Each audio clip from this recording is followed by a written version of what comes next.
नमस्कार, लक्षवेधीमध्ये आपलं स्वागत। मी प्रसाद काथे। शिवसेनेचे राष्ट्रीय सभा सदस्य आणि महाराष्ट्रात बिगर भाजपा सरकार स्थापन करण्यात पुढाकार घेणारे महाराष्ट्र विकास आघाडीचे धुरंधर नेते संजय राऊत यांच्या मुलाखतीतल्या अनेक विधानांचं कवित्व अद्याप संपलेलं नाही। संजय राऊत यांनी आपल्या मुलाखतीत अजित पवार यांना स्टेपनी असल्याचं सूचित केलं आणि महाराष्ट्र विकास आघाडीत सत्तेचे अनेक संदर्भ बदलले। संजय राऊत यांच्या वक्तव्यानंतर उद्धव ठाकरे यांना मुख्यमंत्री पदावरून सत्ता समीकरणावर सारवासारव करावी लागली। अजित पवार आपले ड्रायव्हर आहेत असं उद्धव ठाकरे यांना सूचित करावं लागलं आणि त्यामुळे स्टेपनी प्रकरणाचा गुंता आणखीनच वाढलाय। अजित पवार यांच्या कार्यक्षमतेच्या बाबत शिवसेनेच्या दोन नेत्यांमध्ये संभ्रम आहे का? अजित पवार जर ड्रायव्हर असतील तर उद्धव ठाकरे सत्तेच्या रथात बसून सत्तेचा मस्त आस्वाद घेत आहेत का? अजित पवार यांना उद्धव ड्रायव्हर म्हणत असतील तर अपघाताची जबाबदारी उद्धव ठाकरे यांना अजित पवारांच्या खांद्यावर टाकायची आहे का? सत्ता राबवण्याचा कसलाही अनुभव नसलेल्या उद्धव ठाकरे यांच्या आदेशानुसार अजित पवार गाडी हाकणार आहेत का? अजित पवार यांना स्टेपनी म्हटल्यानंतर फक्त श्रीनिवास पवार यांनाच राग का येतो आणि शरद पवार गप्प का बसतात? अजित पवार यांना दुय्यम लेखून सुप्रिया सुळे यांचं महत्त्व वाढवण्याचा हा अप्रत्यक्ष प्रयत्न आहे का? या आणि अशा अनेक प्रश्नांवर आजची लक्षवेधी चर्चा सारे काही ताईंसाठी।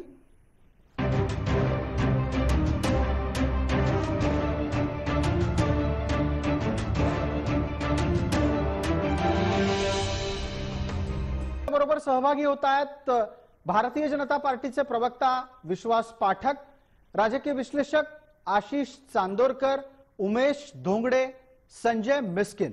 या चर्चेमध्ये राष्ट्रवादी काँग्रेसनं सहभागी व्हावं असं आपण म्हटलं होतं, पण ज्या विषयावर साहेब बोललेले आहेत किंवा बोललेले नाहीत त्या विषयावर तुर्तास बोलायचं नाही अशी पक्षाची भूमिका असल्यामुळे या विषयावर राष्ट्रवादी काँग्रेसचे प्रवक्ते आपल्या सोबत चर्चेत सहभागी झालेले नाहीत।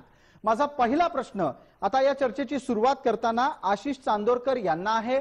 आशिष जी, पुण्यामध्ये जेव्हा ही बातमी पोहोचली, अर्थात ती घडली पण पुण्यामध्येच, जेव्हा ही बातमी सगळ्यांना पोहोचली आणि त्यातल्या त्यात सुद्धा खास करून दादा समर्थकांपर्यंत पोहोचली की संजय राऊत अजित पवार यांना स्टेपनी म्हणाले, दादा समर्थकांची प्रतिक्रिया काय होती?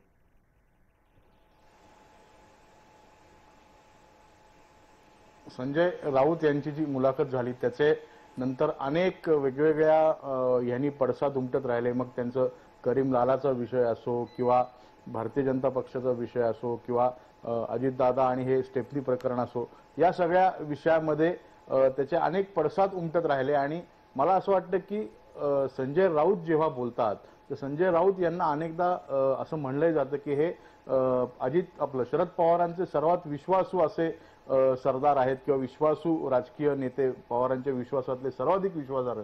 आणि या सगळ्या सरकार स्थापनेच्या प्रक्रियेत संजय राऊत यांचा खूप मोठा वाटा होता। त्यामुळे त्याचे सगळे राजकीय पडसाद उमटत राहिलेले आहेत, ते आणखीन काही दिवस उमटत राहतील।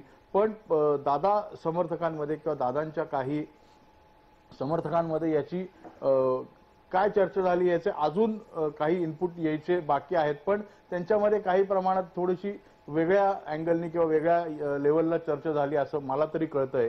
मला उमेश त्याबद्दल आधी सांगू शकेल, पण ही चर्चा थोडीशी नाराजीचा सूर असलेली अशा। बरं, तुम्ही म्हणालात उमेश धोंगडे या संदर्भात बोलू शकतील। उमेश धोंगडे, पटकन आपल्याला विचारतो, आपल्याकडे याच्या संदर्भात काय इनपुट्स आहेत? मला असं वाटतं की तुम्ही आता जसं सुरुवातीला सांगितलं, श्रीनिवास पवारांना राग आला, बाकीच्यांना राग आला नाही का? मला असं वाटतं की पुण्यातले जर नेते बघितले, पुण्यातले अजित पवारांचे जर कार्यकर्ते, त्यांचा जर कानोसा घेतला तर निश्चितपणे अजित पवारांना स्टेपनी म्हटलेलं या कार्यकर्त्यांना पुण्यातल्या निश्चितपणे आवडलेलं नव्हतं। त्यांचं मत असं आहे की अजित पवार या सरकारचे स्टेपनी नाही आहेत, तर खऱ्या अर्थानं उद्धव ठाकरे ज्याप्रमाणे म्हटले ते ड्रायव्हर आहेत। या सरकारमध्ये सर्वाधिक परफॉर्मन्स, सर्वाधिक प्रशासकीय अनुभव आणि सर्वाधिक वेगानं सरकार चालवण्याची जी क्षमता आहे ती सर्व अर्थानं अजित पवारांकडे आहे। त्यामुळे अजित पवारांना स्टेपनी अर्थानं संबंध पुण्यातलं तरी कार्यकर्त्यांना निश्चितपणे आवडलेलं। अच्छा, या संदर्भातलं उमेशजींचं वक्तव्य आपण ऐकलं। मी परत एकदा संजय मिस्किन यांच्यापर्यंत यायच्या आधी आशिष चांदोरकरांना एक विचारतो की ही झाली दादा समर्थकांची प्रतिक्रिया, ताई समर्थक काय म्हणतात?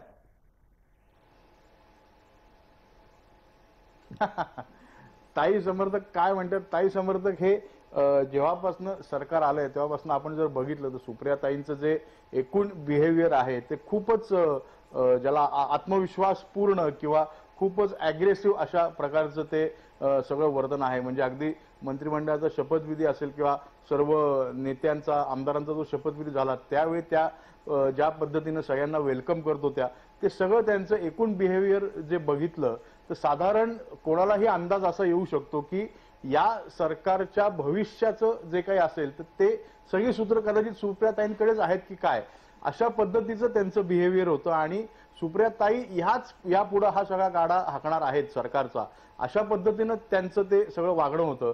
त्यामुळे निश्चितच त्यांच्या सर्व समर्थकांना या वक्तव्यामुळे त्यांच्या मनात नक्कीच आनंदाच्या उकळ्या फुटल्या असतील किंवा खूप आनंद झाला असं म्हणायला आपल्याला हरकत नाही. बरं, मग यावर आता संजय मिस्किन बोलतील. संजय मिस्किन दीर्घ काळापासून राष्ट्रवादी काँग्रेसमधल्या अनेक हालचाली टिपतायत. पवार घराण्याच्या संदर्भातल्या सुद्धा अनेक बातम्या त्यांनी दिलेल्या आहेत, त्यावर पण त्यांचं बारीक लक्ष आहे. संजय मिस्किन, तुमची मला आता या संदर्भातली कॉमेंट हवी आहे.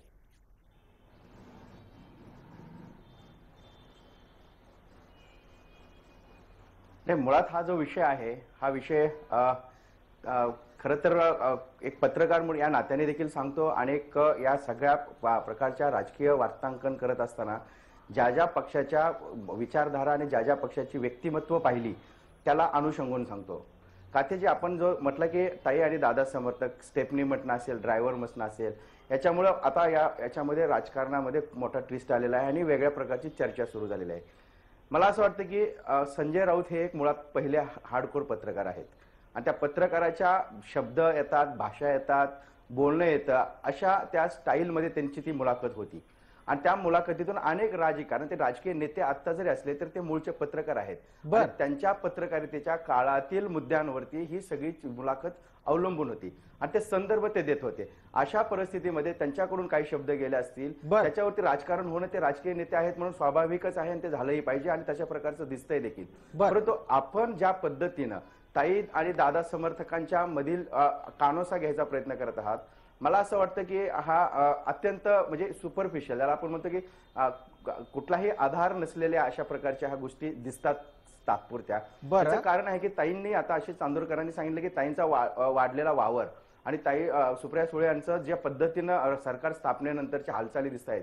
मुळात सुप्रिया सुळे ह्या अनेक वर्षापासून दिल्लीच्या राजकारणात आहेत आणि देशातील सगळ्या पक्षाच्या, त्यांच्या घराण्यांच्या, त्यांच्या कुटुंबातील अनेक सदस्यांशी, त्यांच्या नातेवाईकांशी आणि राजकारणात असलेल्या अनेक राज्यातील संजय मिस्किन, फार बरं झालं तुम्ही हा मुद्दा मांडलात. मी हा विषय तुमच्यापर्यंत का घेऊन आलो ते याचसाठी की तुम्ही सुप्रिया सुळेंच्या राजकीय एकूणच कारकिर्दीचाही अभ्यास करता, अजित पवारांच्या कारकिर्दीचाही अभ्यास करता. पण मला तुम्हाला एक छोटीशी आठवण करून द्यायला लागेल.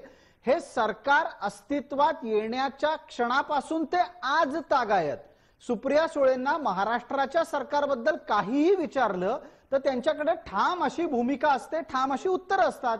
त्यामुळे अत्यंत स्वाभाविक आहे की सुप्रिया सुळे यांचं या सरकारमधलं अस्तित्व सुद्धा मोजावं लागेल. मग ताई समर्थक आणि दादा समर्थक असा प्रश्न आला तर तो गैर कसा काय?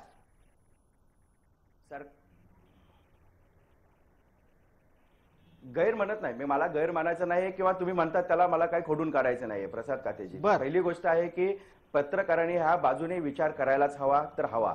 पत्रकारांनी हेच कानोसे घ्यायला हवेत का तर घ्यायला हवेत. परंतु मूळ तथ्य काय आहेत आपण जर बघितलं, मी एकच सांगत होतो की हे सरकार ज्यावेळेस 3 पक्षाचं सरकार आलेलं आहे, 3 विचारधारेचं सरकार आलं आहे, अनेक व्यक्तिमत्व असे आहेत की जे कधी समोरासमोर बसून बोललेली नव्हती. म्हणजे ह्या विधिमंडळ पक्षाचे गटनेते जयंत पाटील यांनी स्पष्टपणे कबूल केलं होतं की उद्धव ठाकरे यांच्याशी मी पहिल्यांदा आयुष्यात भेटलेलो आहे.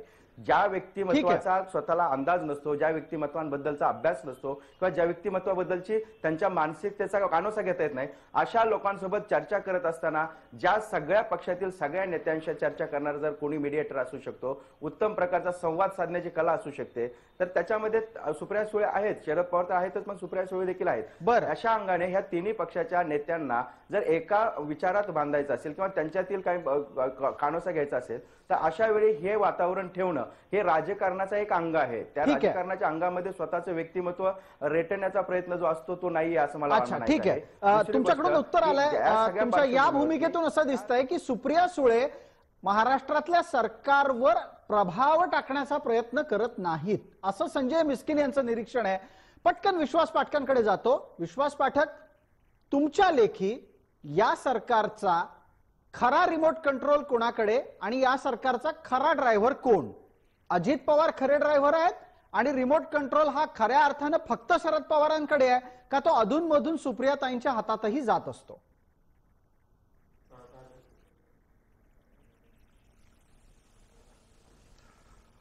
खरं तर प्रसादजी एक लक्षात घ्या की या तिन्ही पक्षांचं हे जे सरकार आहे हे अनैसर्गिक असं सरकार आहे, जनतेच्या मनावरच्या विरुद्ध निर्माण झालेलं सरकार आहे. त्यामुळे जर खरा कंट्रोल जर आपण विचारलात तर या तिन्ही पक्षांचे म्हणून जर 180 आमदार आहे असं आपण गृहीत धरलं तर त्यातील 40-42 लोकांना मंत्रिपद मिळालेले आहे. म्हणजे उर्वरलेले 130 जे आमदार आहेत त्यांच्या हातामध्ये रिमोट कंट्रोल आहे. हे केव्हा काय ऍक्शन घेतील हे यांना कळणार देखील नाही. आणि ज्या प्रकारचं यांच्यामध्ये एक मगरुरी अरेरावी आलेली आहे, विशेषतः संजय राऊतांनी ज्या प्रकारे 2-3 विषयांना हात घातलेला आहे, हेच दर्शवतं की एक विनाशकाली विपरीत बुद्धी अशा प्रकारचे जे वाटचाल चालू आहे. अच्छा, आम्हाला असं बरं वाटतं की झालं 6 विश्वास चालेल पाठक सरकार. आपणच या तेवढं प्रकारची तरी चालेल का? म्हण इथं मांडली. हा देखील ही शंका आहे. म्हण या संपूर्ण वादात कोणी आणली आहे त्याचं चित्र आपल्याला स्क्रीनवर येईल आणि ते आहेत श्रीनिवास पवार. मी विश्वास पाठक आपल्याला त्या फेसबुक पोस्टच्या कडे आपलं लक्ष वेधतो. श्रीनिवास पवार यांना अजित पवार यांना स्टेपनी म्हटलं जाणं अजिबात आवडलेलं नाहीये. त्यांनीही विनाशकाले विपरीत बुद्धी असंच ट्विट केलेलं आहे. विश्वास पाठक, आपण विरोधकांचे प्रतिनिधी म्हणून इथे जरी असलात तरी एक त्रयस्थ व्यक्ती म्हणून या संपूर्ण घटनाक्रमामध्ये श्रीनिवास पवार यांच्या वक्तव्याचा संदर्भ घेऊन मला सांगा, ही प्रतिक्रिया काय सांगते?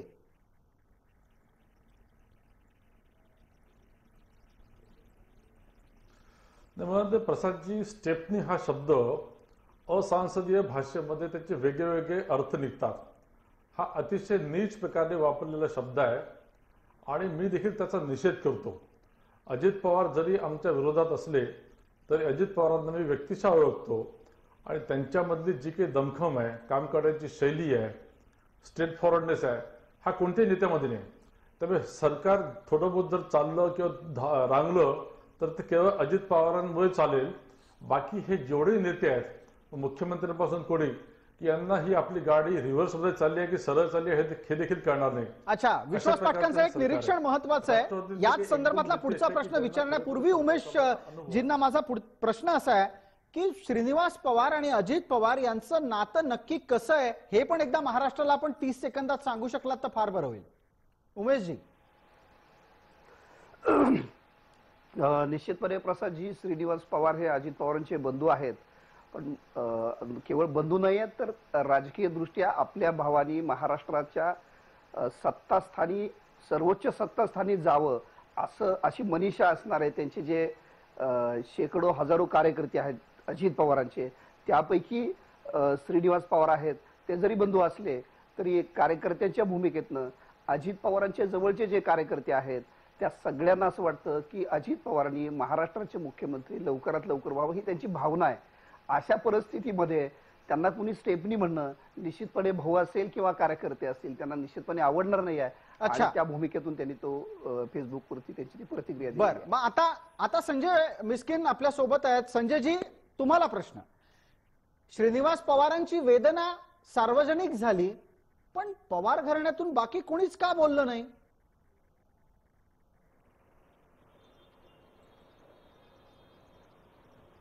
प्रसादजी, मी पवार घराण्याचा प्रवक्ता म्हणून इथं बसलेलो नाहीये, पहिली गोष्ट. तर दुसरी गोष्ट आहे की मी पत्रकार नाही, संजय मिस्किन, मी असं म्हणणार नाही.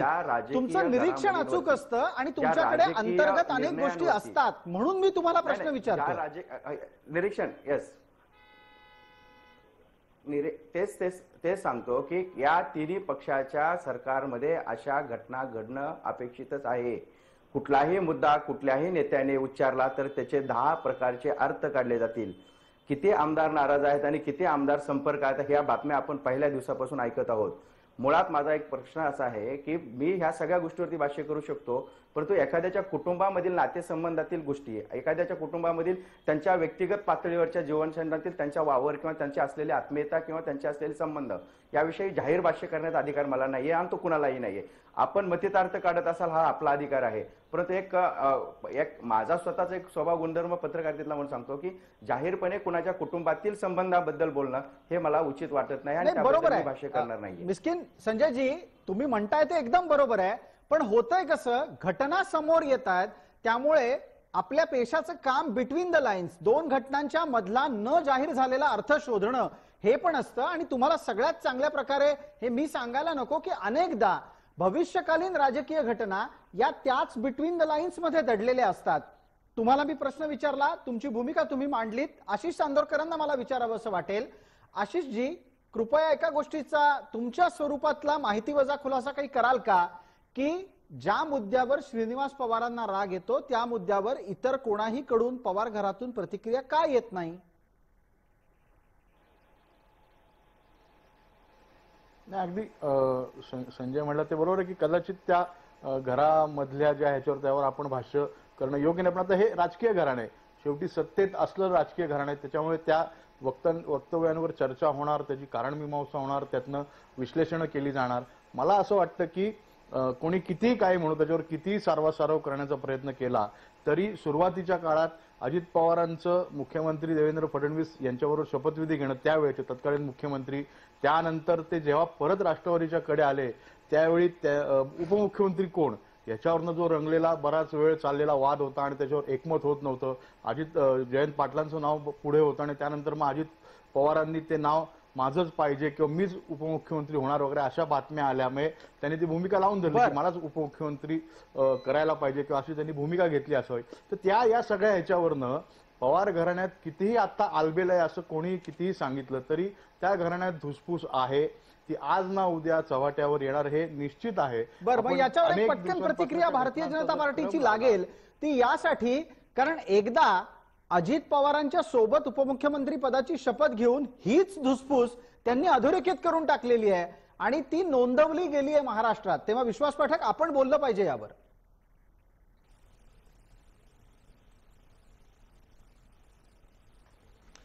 नक्कीच हा एका घराण्याचा जरी प्रश्न असला तरी एका घराण्याच्या धुसफुसीवर महाराष्ट्राच्या जनतेचं भवितव्य देखील अवलंबून आहे. त्यामुळे काही प्रमाणामध्ये याची चर्चा होणं देखील आवश्यक आहे. आता अजितदादा आमच्याकडे जे आले होते ते पूर्णपणे शरद पवारांचं बेंडेट घेऊन आमच्याकडे आले. राष्ट्रवादी पूर्ण एकगठ्ठा पक्षाला म्हणून आम्ही ते सरकार स्थापन केलं. मात्र ज्यावेळेस विश्वासराव, मला वाटतं कदाचित इतकं ठाम पहिल्यांदा बोललं जात असेल की अजित पवार भारतीय जनता पार्टीकडे आले, ते शरद पवार साहेबांचं मॅन्डेट घेऊन आले, हे अत्यंत जबाबदारीनं आणि ठामपणे आपण सांगता आहात.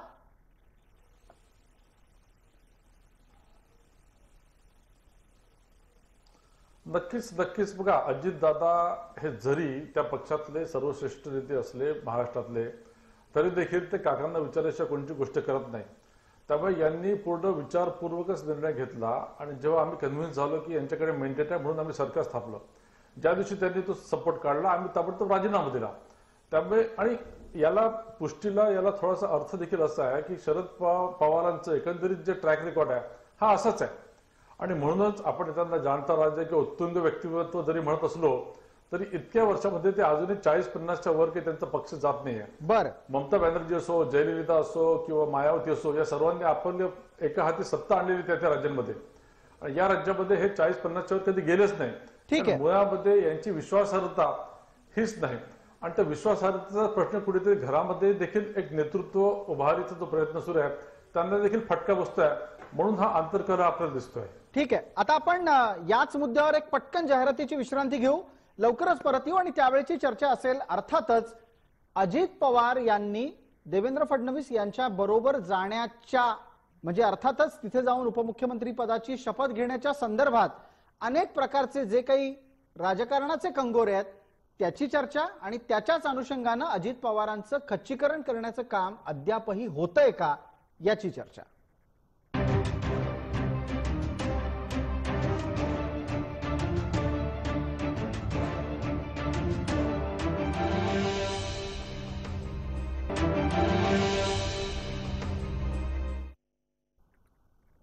नमस्कार. लक्षवेधीच्या या भागात आपलं स्वागत. आपण चर्चा आता करणार आहोत ती अजित पवारांच्या क्षमतेबाबत.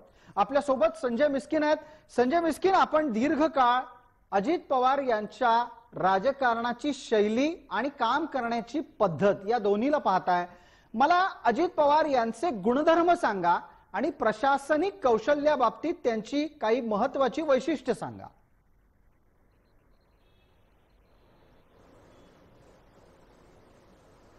तर मुळात तर आता सगळ्या महाराष्ट्राला माहिती आहे की अजित पवार यांचं काम करण्याची शैली काय आहे. तुम्ही देखील अनेक वर्ष मंत्रालयात पत्रकारिता केलेली आहे. त्यांचा कामाचा जो उरक असतो किंवा कामाची पद्धत असते, मीटिंग बैठका घेण्याचं जे त्यांचं एक कौशल्य असतं आणि जाग्यावरती कुठल्याही गोष्टीचा सांगोपांग विचार करून ते निर्णय घेण्याचे हातखंड आहे. आता हे फाटक साहेबांनी पण मान्य केले की अजित पवारांकडे ती धडाडी आहे आणि त्या पद्धतीचं ते काम करण्याचं त्यांच्याकडे क्षमता आहे. मुळात असं आहे की अजित पवार हे वयाच्या अत्यंत 20-25 वर्षापासूनच राजकारणात आहेत. महाराष्ट्राचा आवाका असलेला नेता आहे. महाराष्ट्रामधील अत्यंत मोठा जनसंपर्क असलेला नेता आहे. महाराष्ट्रामध्ये अनेक प्रकारच्या विषयांची अत्यंत चांगली जाणीव असलेले ते नेते आहेत आणि कुठल्याही प्रकारचा निर्णय घेत असताना तो कुठल्या म्हणजे पातळीवरती किती वेळात घ्यावा आणि कुठला निर्णय कधी घेऊ नये याची त्यांच्याकडे एक वकूब आहे. त्यांच्याकडे अनेक खाती त्यांनी सांभाळलेली आहेत. त्यामुळे त्यांचे नेता म्हणून अजित पवारांच्या बद्दल अख्ख्या महाराष्ट्राला माहिती आहे. बाकी राजकारणामधील ज्या खेळ्या खेळायच्या असतात, राजकारणामधील ज्या कुरघोड्या करायच्या असतात, राजकीय डावपेच जे टाकायचे असतात, त्या डावपेचामध्ये देखील अनेक डावपेच त्यांनी टाकले आहेत, टाकलेले असतील किंवा टाकणार असतील देखील. ह्या सगळ्या गोष्टी राजकारणात अपेक्षित असतात. पाठक साहेबांनी मगाशी सांगितलं की ते शरद पवार यांच्या आदेशानेच सरकारमध्ये आले होते. मला एक प्रश्न विचारायचा आहे प्रसाद खातेजी, तुम्हालाही विचारायचा आहे आणि पाठक साहेबांना विचारायचं आहे, तुम्ही त्या शपथविधीला होतात का? कारण एक सगळ्यात महत्वाची गोष्ट म्हणजे पत्रकारितेच्या इतिहासातला सगळ्यात मोठा तो महाराष्ट्राच्या पत्रकारांच्या सगळ्या याच्या संदर्भातला सगळ्यात मोठा अपयश आहे. कारण एका राज्याचा शपथविधी होत असताना त्या पक्षाच्या प्रवक्त्यांना माहीत नसतो, त्या पक्षाच्या बीट कव्हर करणाऱ्या रिपोर्टर्सला, संपादकांना माहीत नसतो, पत्रकारितेतल्या एकाही माणसाला माहीत नसतो की महाराष्ट्राच्या राजकारणातली पत्रकारितेच्या शोध पत्रकारिता असेल किंवा काय असेल. याचं एक अपयश मी स्वतःच देखील मानतो. संजय मिस्किन, आता तुम्ही प्रश्न मलाच विचारला आहे आणि प्रवक्त्यांना पण विचारलाय. मी माझ्या एका उत्तराने आपलं कदाचित समाधान करायचा प्रयत्न करतो. मुळात मला असं वाटतं की बऱ्याच गोष्टी गुपचूप करण्याची पवार साहेबांची पण शैली आहे. तुम्हाला आठवत असेल, त्यांनी ज्या वेळेला शिवसेना फोडली ती सुद्धा कोणाला कळली नव्हती आणि ती रात्री 2 वाजता फोडली होती. त्यामुळे अजित पवार आणि देवेंद्र फडणवीस यांच्या शपथविधी बाबतीत माझ्याकडे माहिती नव्हती ही प्रामाणिक कबुली इथे द्यायला मला काही गैर वाटत नाही. प्रवक्त्यांना ती होती का याचा प्रश्न तुमचा एकदम योग्य आहे. विश्वास पाठक त्यावर बोलतील.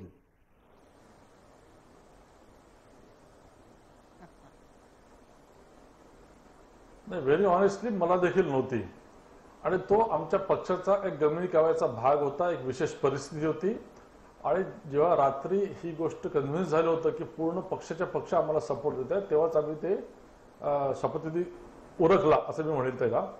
मात्र जेव्हा हे माघारी गेले काही कारणास्तव, तर आम्ही ताबडतोब राजीनामा देऊन मोकळं झालो. बरं, ठीक आहे. विश्वास पाटकांचं उत्तर आलंय. आजचा विषय हा अजित पवार आणि देवेंद्र फडणवीसांच्या शपथविधीचा नाहीये, तर तो अजित पवारांच्या कार्यशैलीच्या अनुषंगाने काही घटनांचा आहे. संजयजी मी संधी देतो, पण तुम्ही जे आता विश्लेषण अजित पवारांच्या व्यक्तिमत्वाचं केलं त्याचा धागा घेऊन मला उमेशजींना पुढचा प्रश्न विचारायचा आहे.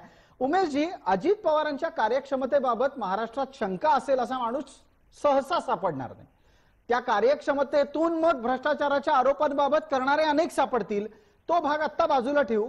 माझा प्रश्न असा आहे, अजित पवारांच्या कार्यशैलीला एका तराजूच्या तागडीत घाला, दुसऱ्या बाजूला सुप्रियाताईंच्या कार्यक्षमतेच्या विषयाला तागडीमध्ये घाला, कुठली तागडी खाली जाईल?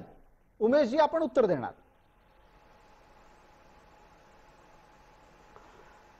प्रसादजी, निश्चितपणे अजित पवारांची जी कार्यपद्धती आहे पूर्णपणे वेगळी आहे. सुप्रियाताईंची कार्यपद्धती पूर्णपणे वेगळी आहे.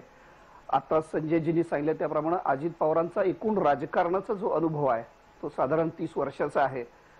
अगदी बाजार समिती, जिल्हा बँकेपासून त्यांनी सुरुवात केलेली आहे ते महाराष्ट्राच्या उपमुख्यमंत्री पदापर्यंत. त्या तुलनेमध्ये सुप्रिया सुळेंचा राजकारणाचा अनुभव गेल्या 10-15 वर्षाचा आहे.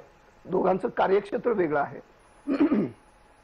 सुप्रियाताई दिल्लीत काम करतायत, अजित पवार राज्यात काम करतायत. राज्याच्या कामाचा आवाका वेगळा असतो. दिल्लीतल्या राजकारणाला लिमिटेशन असतात. आपला मतदारसंघ आणि दिल्लीतलं राजकारण. राज्यातल्या राजकारणामध्ये गेल्या 30 वर्षापासून अजित पवार सक्रिय आहेत. पुणे जिल्ह्याचं राजकारण ते संपूर्णपणे बघतायत.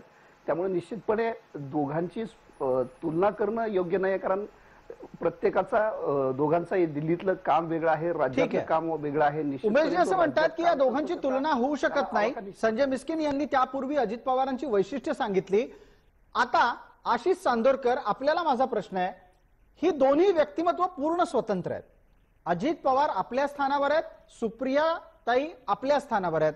सुप्रिया सुळे आणि अजित पवारांची तुलना होणं शक्य नसतानाही स्टेपनीच्या वादानं अजित पवारांच्या खच्चीकरणाचा प्रयत्न झालेला तुम्हाला दिसतो का? आशिष चांदोरकर. नाही, मला वाटतं स्टेफनीच्या वादामुळं खच्चीकरणाचा प्रयत्न झाला का याच्यापेक्षा मला वाटतं 2009 साली जेव्हा राष्ट्रवादी काँग्रेसला काँग्रेसपेक्षा जास्त जागा होत्या त्यावेळी खरं तर अजित पवार हे मुख्यमंत्री व्हायला हवे होते. ज्या युती किंवा आघाडीचा जो धर्म आहे त्यानुसार ज्याच्या जागा जास्त त्याचा मुख्यमंत्री, याच्यानुसार अजित पवार त्यावेळीच मुख्यमंत्री व्हायला हवे होते. पण त्यावेळी ते त्यांच्या दुर्दैवाने आणि ह्याच्या महाराष्ट्राचा पण चांगला एक माणूस महाराष्ट्राचा मुख्यमंत्री झाला असता, ते त्यावेळी झाले नाही मुख्यमंत्री. तर त्यावेळी ते मुख्यमंत्री का झाले नाहीत त्याची पण कारण मीमांसा केली पाहिजे. आणि स्टेफनीच्या वादाच्या आधीपासून 2009 पासूनच त्यांच्यावर एक प्रकारे अन्याय केला जातोय किंवा त्यांच्यावर अन्याय होतोय त्यांच्या पक्षात असं म्हणलं तरी त्याला काय हरकत घ्यायचं कोणी कारण नाही. अजित पवार हे खूप कार्यक्षम आहेत, त्यांचा आवाका खूप मोठा आहे, सर्व क्षेत्रातला राज्यातल्या सर्व खात्यांचा त्यांना अनुभव आहे. दुसरीकडे सुप्रियाताई, जसं उमेश म्हणलं तसं की त्यांचं दिल्ली हे क्षेत्र आहे. मध्यंतरी त्यांनी एक प्रायव्हेट बिल मांडलं होतं, राईट टू डिस्कनेक्शन. बरोबर, ते सुद्धा खूप एक लोकांनी त्या इंग्लिश माध्यमांनी किंवा सर्व नॅशनल माध्यमांनी खूप कौतुक केलं होतं की अशा पद्धतीच्या कायद्याची आता सुप्रियाताईंचं दिल्लीतलं राजकारण आहे, इंग्रजी माध्यमांमध्ये त्या अतिशय लोकप्रिय आहेत. हा तुमचा निरीक्षणाचा मुद्दा फारच दाद देण्यासारखा आहे. संजय मिस्किन यांना मात्र मग तुमच्याच निरीक्षणातला पुढचा मुद्दा घेऊन मी प्रश्न विचारतो. संजय राव, अजित दादांवर वारंवार अन्याय होतो, हे राजकीय निरीक्षण चूक आहे की बरोबर आहे?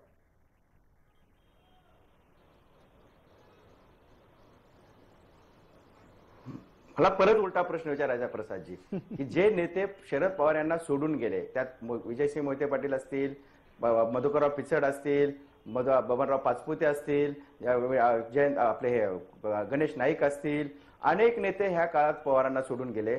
आपल्या सगळ्यांना कधीही प्रश्न पडला नव्हता की ह्यांच्यावर कधी अन्याय झालाय म्हणून, कधीच पडला नव्हता. ज्यावेळेस ते सोडून गेले म्हणले की आमच्यावर आता उदाहरण आशिष चांदोरकरांनी दिलं. 2009 ला जास्त जागा असताना अजित पवार मुख्यमंत्री होऊ शकत असताना ते होऊ नाही दिले. त्यामुळे आशिष चांदोरकरांचं निरीक्षण आहे की अन्याय 2009 पासून होतोय म्हणून प्रश्न विचारलाय. नाही, अन्याय होतो हे अजित पवारांनी ज्यावेळेस सांगतील, ज्यावेळेस ते मान्य करतील, जे त्यावेळेस सार्वजनिक जीवनाच्या त्यांच्या व्यासपीठावरती येऊन बोलतील त्यावेळेस आपण ते मान्य करायला पाहिजे. मगाशी जो विषय आला की दोन्ही व्यक्तिमत्व स्वतंत्र आहेत, दोन्ही नेते आहेत, दोन्ही आपापल्या पातळीवर आपापल्या पक्षासाठी योगदान देत असताना दोन्ही नेते स्वतंत्र जरी असले तरी कुटुंब म्हणून ते अद्याप तरी एकत्र आहेत आणि एकत्र दिसत आहेत. त्याच्यामुळे ह्या सगळ्या वादावरती बोलणं आणि या वादातून काहीतरी वेगळा मतितार्थ काढून आपण त्याच्यावरती सार मांडणं किंवा अनुमान मांडणं हे मला पटत नाहीये. मुळात त्यांच्या कार्यशैलीवरती चर्चा व्हायला पाहिजे, त्यांच्या कामगिरीवरती चर्चा व्हायला पाहिजे. अन्याय झाला हे जोपर्यंत व्यक्तिगत पातळीचा नेता कधी जाहीरपणाने बोलणार नाही तोपर्यंत आपण त्याच्यावरती अन्याय होता असं म्हणू शकत नाही. अनेक उदाहरणं याच निमित्तानं या सेगमेंटची सुरुवात करतानाच मी तुम्हाला अजित पवारांच्या कार्यशैलीचा, व्यक्तिमत्वाचा अशा प्रकारचा प्रश्न विचारला होता. तुम्ही अत्यंत समर्पक उत्तर दिलं, पण त्याच्याही पलीकडे काही गोष्टी असतात त्या विचारणं भाग आहे. विश्वास पाठक यांना या निमित्तानं विचारू इच्छितो. विश्वास पाठक, अजित पवारांची राजकीय शैली ही एक प्रकारे दरारा निर्माण करणारी आहे. या दराऱ्याची कोणाला राजकीय आव्हानात्मक भीती राष्ट्रवादीत वाटते?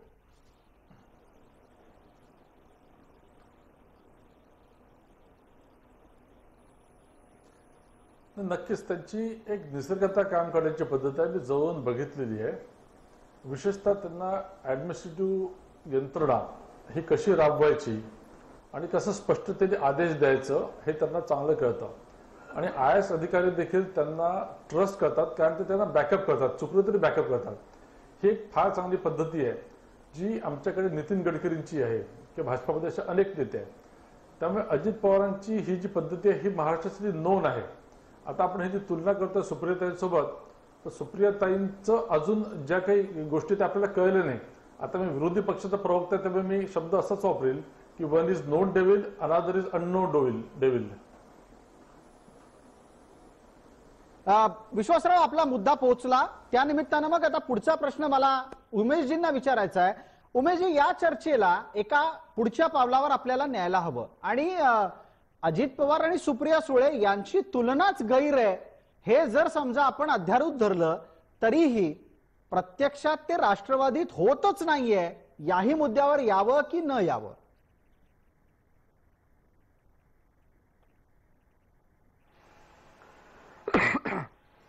प्रसादजी, कसं आहे, मुळामध्ये राष्ट्रवादी काँग्रेसमध्ये अशी तुलना करणं सुप्रिया सुळे की अजित पवार अशी तुलना करणं राजकीय दृष्ट्या सोयीचं हे आपापल्या पातळीवरचा विषय आहे. मला असं वाटतं कोणत्याही पक्षामध्ये एक जनरेशन असते आणि ती जनरेशन दुसरी जनरेशन तयार करत असते. शरद पवारांच्या नंतर जयंत पाटील आहेत, छगन भुजबळ असतील, अजित पवार असतील. त्यानंतरची दुसरी जी फळी तयार होते, धनंजय मुंडे आहेत, सुप्रिया सुळे आहेत. तर या फळीमध्ये मला वाटतं सुप्रिया सुळे आहेत. त्यामुळं राष्ट्रवादीची पहिली, दुसरी आणि तिसरी अशी जर फळी आपण म्हटलं तर त्या फळीमध्ये सुप्रिया सुळे आहेत. त्यामुळं सुप्रिया सुळेंची तुलना अजित पवारांबरोबर करणं यापेक्षा त्या पक्षामध्ये एक नवं नेतृत्व तयार करण्याची जी प्रक्रिया असते त्या प्रक्रियेचा भाग आहे असं म्हणून आपण त्याच्याकडे पाहायला हवं. बरं, पण मग त्याच अनुषंगानं पुढचा प्रश्न उमेशजी तुम्हालाच आहे माझा, की ही अशा प्रकारची वेगवेगळी फळी पुढच्या टप्प्याची येत असली तरी पण वरवर पाहताना काय दिसतं तर धनंजय मुंडे, नवाब मलिक, सुनील तटकरे ही अजितदादांच्या जवळची माणसं आहेत.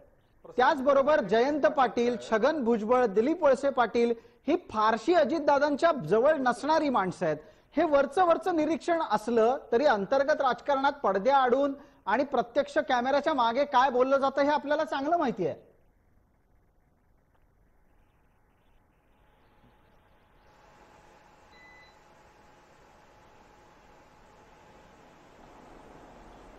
उमेशजी, आपल्याला प्रश्न होता माझा. प्रसादजी, काय की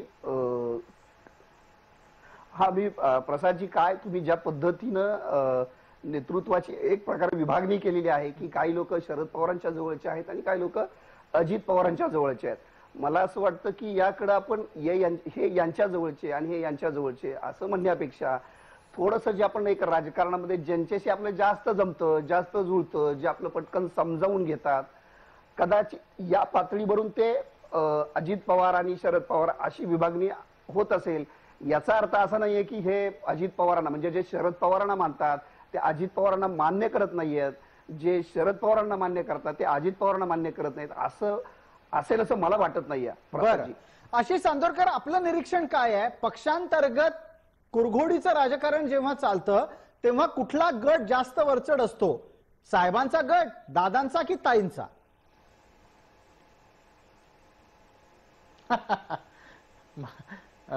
मला असं वाटतं की जेव्हा पक्षांतर्गत राजकारणाची चर्चा होते तेव्हा वेगवेगळ्या पक्षांच्या मधल्या राजकारणाचा जर विचार आपण करत असून राष्ट्रवादी काँग्रेस या पक्षाचा विचार करत असू तर मला असं वाटतं की दादांचा गट असो, ताईंचा गट असो, पण पवार साहेब जे म्हणतील तोच अजूनही अंतिम शब्द राष्ट्रवादी काँग्रेसमध्ये आहे.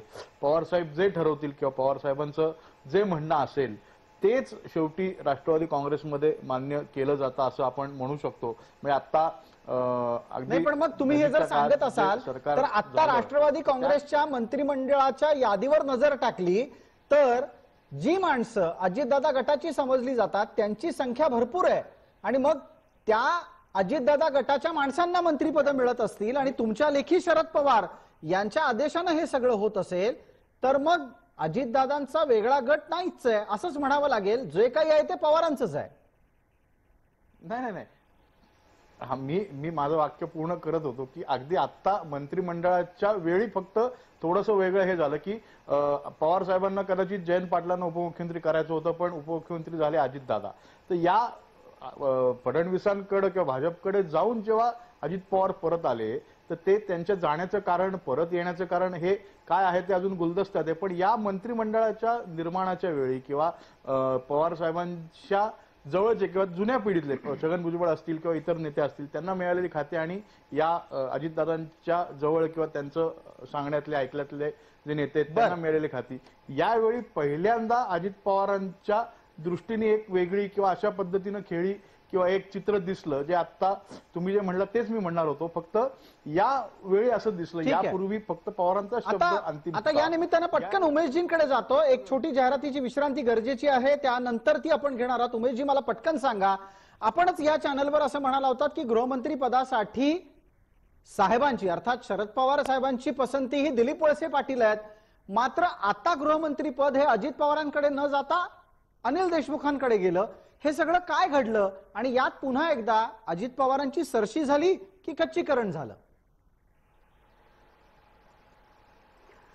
प्रसादजी, ज्यावेळी याच माध्यमातून मी आपल्याशी बोललो होतो, चॅनलवरती बोललो होतो, त्यावेळी निश्चितपणे ते वळसे पाटलांचं नाव होतं. राजकारणात तुम्हाला माहिती आहे रोज त्या काळातल्या ज्या घडामोडी होत्या त्या रोज बदलत होत्या. मला वाटतं संजयजी याच्यावरती जास्त स्पष्टपणे सांगू शकतील. आता जी माहिती मंत्रिमंडळाच्या विस्तारानंतर पुढे आलेली आहे, अजित पवारांनी नकार दिला, वळसे पाटलांनी नकार दिला, जयंत पाटलांनी नकार दिला आणि म्हणून ते अनिल देशमुख यांच्याकडे खातं गेलं. त्यामुळे तेव्हा मी जे म्हटलं होतं तर दिलीप वळसे पाटलांचं निश्चितपणे होतं, पण या सगळ्यांनी एक एक करून नकार दिल्यानंतर ते अनिल देशमुखांना गेलं अशी माझी माहिती आहे. बर, संजय मिस्किन, मला ब्रेकवर जाण्यापूर्वी एक छोटासा प्रश्न तुमच्याकडून म्हणजे उत्तर तुमच्याकडून अपेक्षित आहे. आत्ताच्या घडीला महाराष्ट्राच्या राजकारणात पाहायला गेलं तर मंत्रिमंडळावर अजितदादांचाच वर्चस्व दिसतो आणि कार्यपद्धतीवर सुद्धा सरकारच्या. तुमची प्रतिक्रिया संजय राव?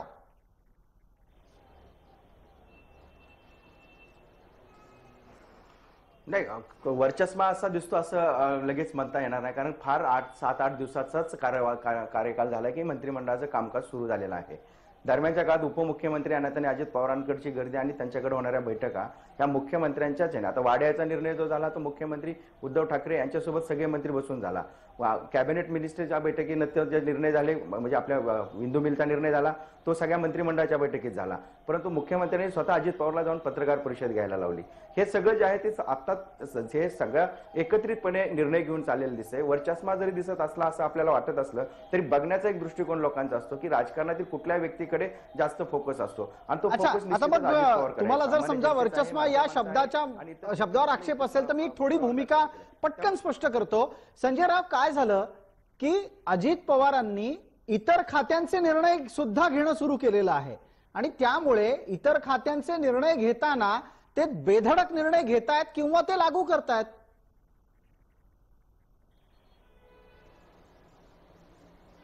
कुठले निर्णय घेतले इतर खात्याचे? म्हणजे तुम्ही आता इंदू मिलचा विषय करताय, घेतला दुसऱ्या खात्याचा निर्णय घेतलेला सांगा कुठला तो. इंदू मिलचा विषय त्यांनी केला, इंदू मिलचा विषय त्यांनी केला. इंदू मिलच्या विषयाच्या वेळेला त्यांना इतर संबंधित खात्याचा मंत्री देता आला असता. चंद्रपूर मधल्या दारूबंदीचा विषय आता सुरू झालेला आहे, जवळपास त्या संदर्भातलाही निर्णय ते घेऊ शकतीलच थोड्या दिवसात. त्या दारूबंदीच्या प्रसाद खात्याचे मी तुम्हाला अत्यंत जबाबदारीने सांगतो की दारूबंदीचा विषय हा कुठेही नाहीये. लक्षात घ्या, कुठलंही निवेदन आलेलं नाही, कुठलंही पत्रक आलेलं नाही.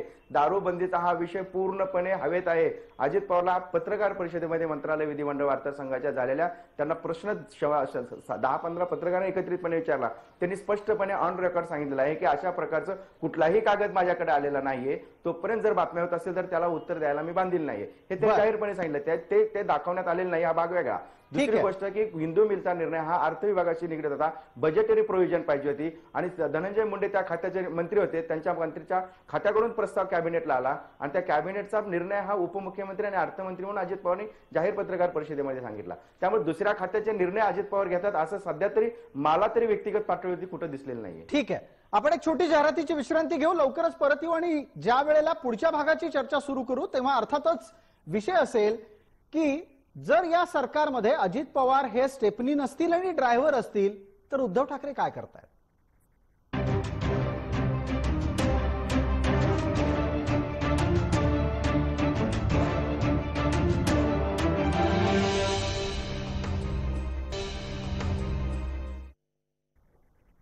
नमस्कार, लक्षवेधीच्या या भागात आपलं स्वागत. आपण थेट विश्वास पाठक यांच्याकडे जातोय, प्रवक्ता भारतीय जनता पार्टी.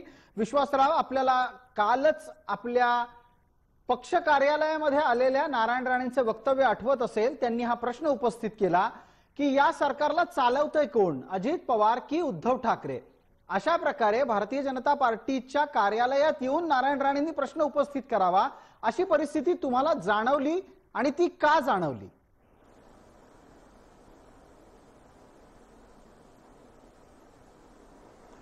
नक्कीच जाणवली. आणि हे सरकार कोण चालवत आहे तर मी पूर्ण जबाबदारीने सांगतो की हे अजितदादा चालवतात आहे. कारण वरती मुख्यमंत्री बैठका घेतात आहे, खालती अजितदादा बैठका घेतात आहे, एकाच विषयावर घेतात आहे. आता वाड्याचा मुद्दा निघाला, वाड्याच्या विषयावर अशा प्रकारच्या बैठका घेतल्या. रश्मिताई ठाकरेंचं डेलिगेशन यांच्याकडे आलं, दुसरं डेलिगेशन तिकडे गेलं आणि त्या त्या खात्याचे जे मंत्री आहेत ते केवळ फक्त म्यूट स्पेक्टेटर म्हणून त्या बैठकांमध्ये बसतात आहे. काल 22 ज्या सनदी अधिकाऱ्यांच्या बदल्या झाल्या त्याच्यावर पुढे अजितदादांचा वरचष्मा आहे. त्यांनी एकेका अधिकाऱ्याला सांगितलं की तुला हे खातं घ्यायचं, तुला ही जबाबदारी घ्यायची आहे. त्यामुळे इतक्या फटाफट निर्णय क्षमता आणि जरब हा केवळ अजितदादांचा आहे.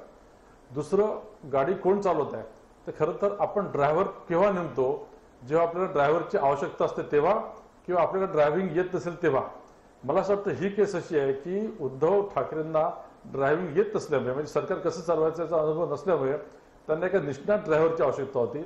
आणि तो निष्णात ड्रायव्हर हा बाय ऑप्शन नाही आहे, बाय पर फोर्स असलेला हा ड्रायव्हर आहे. कारण यांचं अस्तित्व म्हणजे लिडरशिप आहे, यांचं अस्तित्व म्हणजे अग्रेशन आहे. त्यामुळे अजितदादा जिथे असतील तेच हे सरकार चालवणार आहे. अच्छा, विश्वासराव, हा मुद्दा आपण काढलात, फार बरं झालं. यावर आपल्या सोबत असलेल्या राजकीय विश्लेषकांची मतमतांतरही असू शकतील, पण मला त्या निमित्तानं मग पटकन संजय रावांना विचारायचं आहे. संजय राव, उद्धव ठाकरेंच्या मनातला उपमुख्यमंत्री हे जयंत पाटील होते, आले अजित पवार. त्यामुळे आता अजित पवारांना ड्रायव्हिंग सीटवर देऊन उद्धव ठाकरे मागच्या खुर्चीवर बसलेत का आरामात?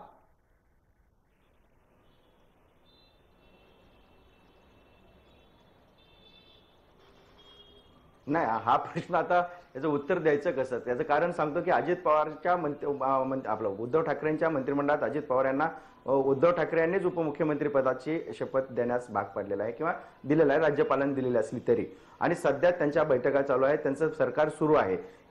आता ह्या तिन्ही सरकार असल्यामुळे, तिन्ही मतभेदांत म्हणजे तिन्ही वेगळे वेगळे पक्ष असल्यामुळे पुढे चालून ह्या सरकारमधील भूमिका, त्यामधील वरचष्मा, ह्या सगळ्या गोष्टी पुढे दिसून येतील. पण तुर्तास ह्या सरकारने, उद्धव ठाकरेंनी काळजी अशी घेतलेली दिसते की कुठल्याही प्रकारचा ऍक्सिडेंट म्हणजे अपघात करणारा मुख्यमंत्री असण्यापेक्षा ड्रायव्हिंग चांगले असलेला उपमुख्यमंत्री असला तरी हे सरकार चालेल, अशा प्रकारचे त्यांच्यामधली एक मानसिकता दिसते आहे. त्यामुळे त्यांनी कदाचित अजित पवारला सांगितलं असं की माझी ते ड्रायव्हर, आणि मुळात कसं आहे, ड्रायव्हर हे सरकारचं असणं वेगळं आणि ठाकरे घराण्याची शैली आपल्याला माहिती आहे की ते समयसूचकपणे बोलतात. आता त्या ठिकाणी गाडीवरतीच जर अजित पवार जर स्टेरिंगवर बसलेले असतील आणि त्याला उद्देशून जर ते सहज मार्मिकपणे त्यांच्या शैलीप्रमाणे, ठाकरे शैलीप्रमाणे जर हे आमचे ड्रायव्हर असे म्हटले असतील, नाही संजय राव, हे इतकं सोपं नाहीये ना, तोडण्यामध्ये हे इतकं सोपं नाहीये. एका बाजूला शिवसेनेचे नेते संजय राऊत त्यांना स्टेपनी म्हणत असताना उद्धव ठाकरेंना ते स्टेपनी नाही ड्रायव्हर आहेत हे तुमच्याच शब्दात समय सूचकपणे सांगावं लागतं. यातच सगळं काही आलं.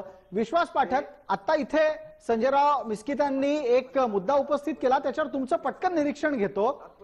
एक निष्णात उपमुख्यमंत्री सोबत असणं ही उद्धव ठाकरेंसाठी हायस करणारी बाब आहे की आव्हानात्मक बाब आहे?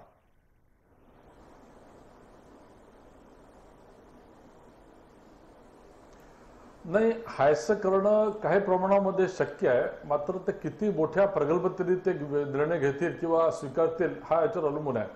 मात्र एक मी नक्कीच सांगतो की अजितदादांच्या हातात तुम्ही स्टिअरिंग व्हील दिलेलं आहे, ते स्टिअरिंग व्हील कदाचित ते वसंत स्मृती दादरला देखील गाडी घेऊन जातील, कोणाला करणार देखील नाही.